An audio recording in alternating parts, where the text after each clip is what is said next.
Greetings to all my viewers.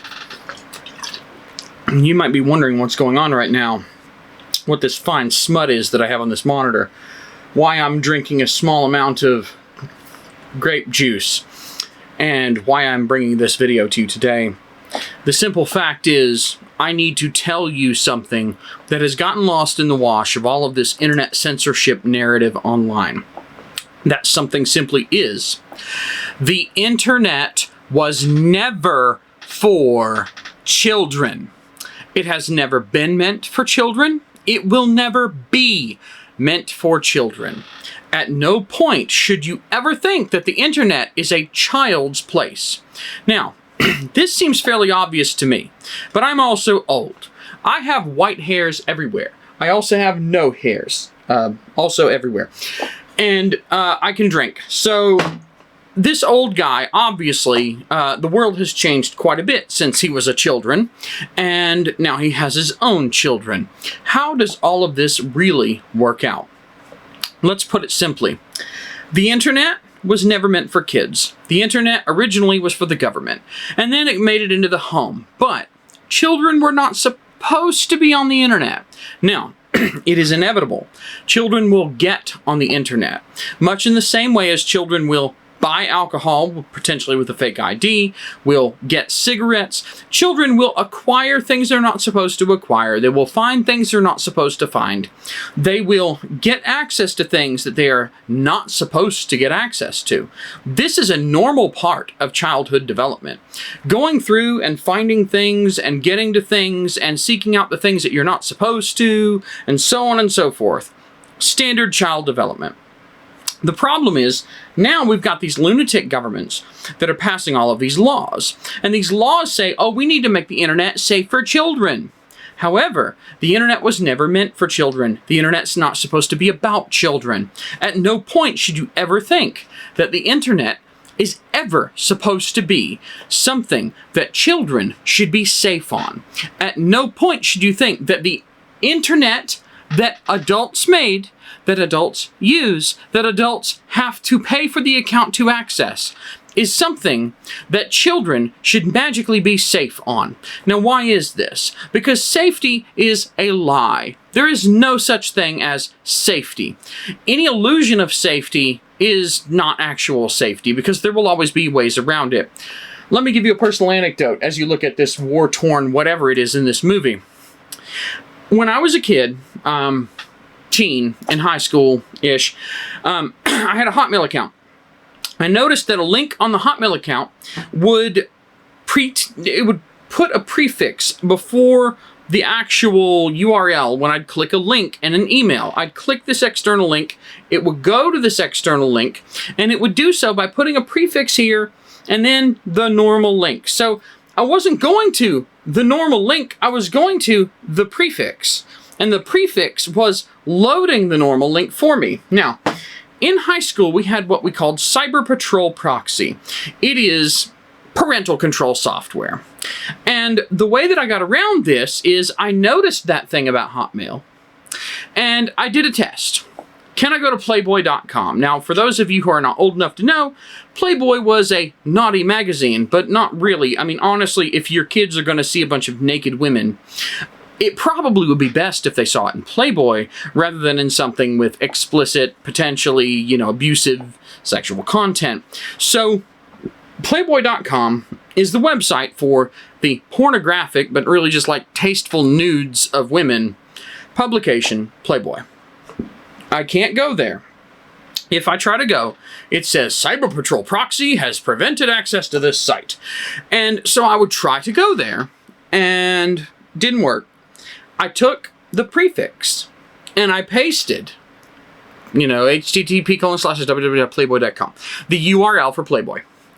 After running the test and seeing it didn't work, and then adding to the prefix, Hotmail servers proxy loaded Playboy for me, and it loaded the homepage. Now, I didn't go further than that. It was just really like, I just want to prove that I can do it. And that's the thing, is I found a way around it, and kids will always find a way around it. Parents need to do their jobs, and I understand it's hard. I have kids of my own. None of them are teens yet, thank God. And I have to deal with it. You know how I deal with it? they don't just have free unfettered access to the internet. There's always us little vulture adults swirling around watching what the children are doing. We see what they do on the internet. We hear what they do. We make sure that they don't do anything that we don't want them to do. If something happens, we'll know really damn quick. But we're good parents. Some parents aren't good parents. And I understand that you can't stop what your child does in the presence of another parent and another child at another house or at school or whatever when they pull up, I don't know, goat fisting. You know, the stuff that we laughed at in the 90s, actually. By the way, this movie is really relevant to the subject. But not goat fisting, but that would actually be really messed up. Oh, God, I'm sorry. That's hilarious. If you know what this is, you know what I mean, but I'll tell you at the end. God.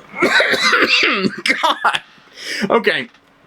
Oh, gotta regain my composure. So, not goat fisting, but kids will find a way around stuff. Kids will experience stuff. Now, the problem is, if they're really young kids, you're going to be swirling around them anyway. Everybody's a fucking helicopter bulldozer parent at this point. So they fly around and they push anything out of the way that gets in the kid's way. That's just sort of the way it is now. So you should know what your kids are doing. If you don't know what your kids are doing, then there's your problem. And yeah, there's the scene. Yeah, if you know what this is, you know what it is. If you don't know what it is, then you'll never know what it is.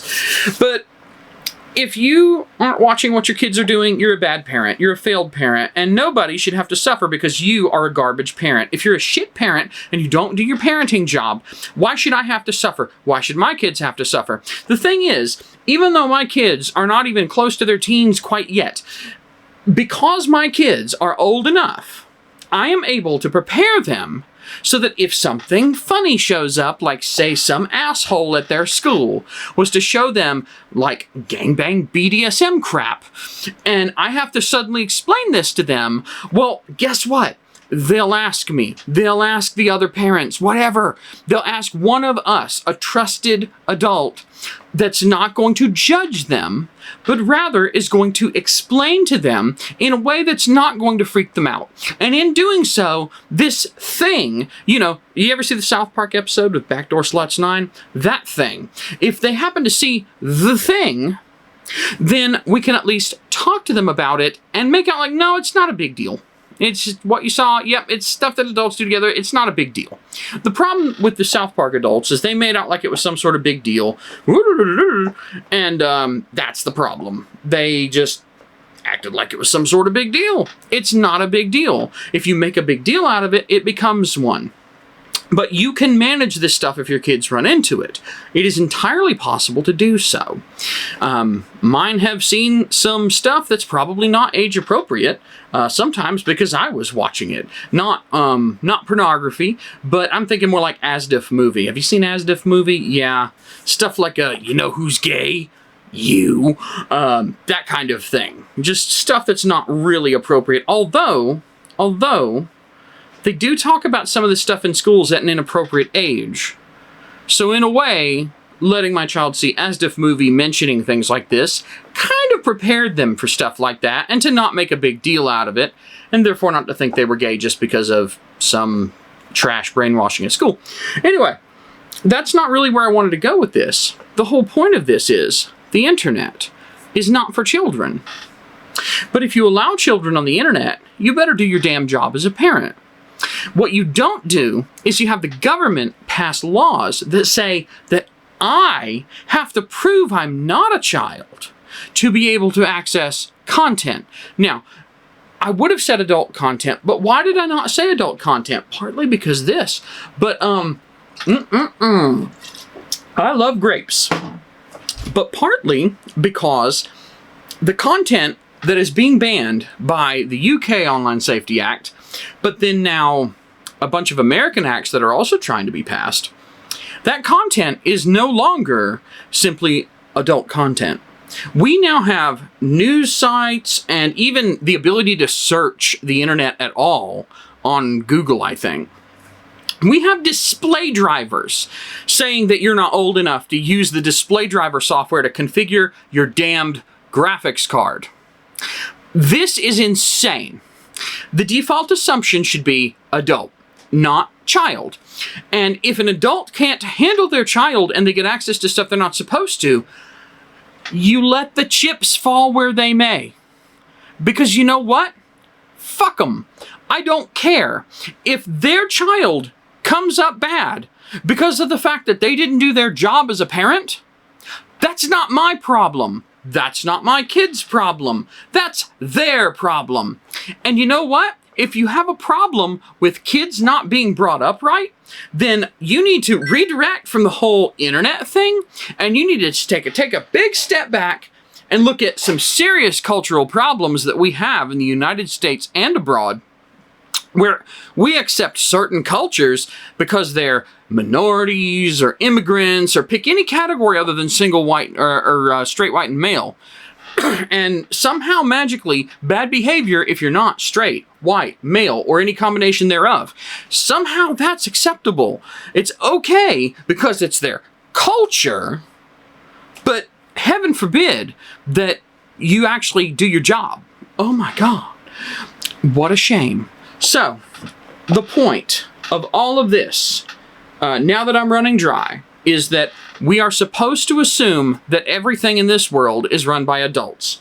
Look, I'm gonna break it down for you mathematically, okay?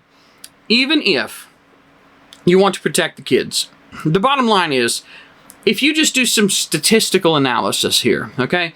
Let's do some basic statistical analysis. The average person might live to about, what, 70 something? We'll round up a little bit and say 80 for the sake of this example. And we'll say that instead of 18, the age of majority is 20. For the sake of this example, it kind of scales pretty well. You spend 1/4 of your life here at the beginning. 0 to 20. All right? 20 to 40, 40 to 60, 60 to 80. That's the human timeline. This is 1/4. This is 3/4.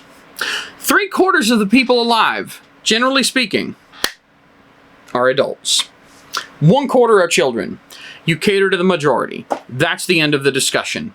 These people need to do their part so that these people don't see all of the BDSM, guru, lolly, whatever crap that you're into on the internet, okay? It's your job to protect these people. But you don't do this by saying, all these people will be treated like children. You say, these people should be taken care of by their adults. And that's it. Do your goddamned job as a fucking parent. Stop expecting the government and the laws to treat me like I'm 12, even if mentally I am. Take care. Bye. Oh, hey, you know that movie that was playing, by the way? That was 1997's Lolita. So, enjoy that bullshit. By the way, this is a fucked up movie. But, not for kids. Pretty fucked. Oh, she's like 16 or 17, not 12. In the original Lolita, she's like 12. Whatever.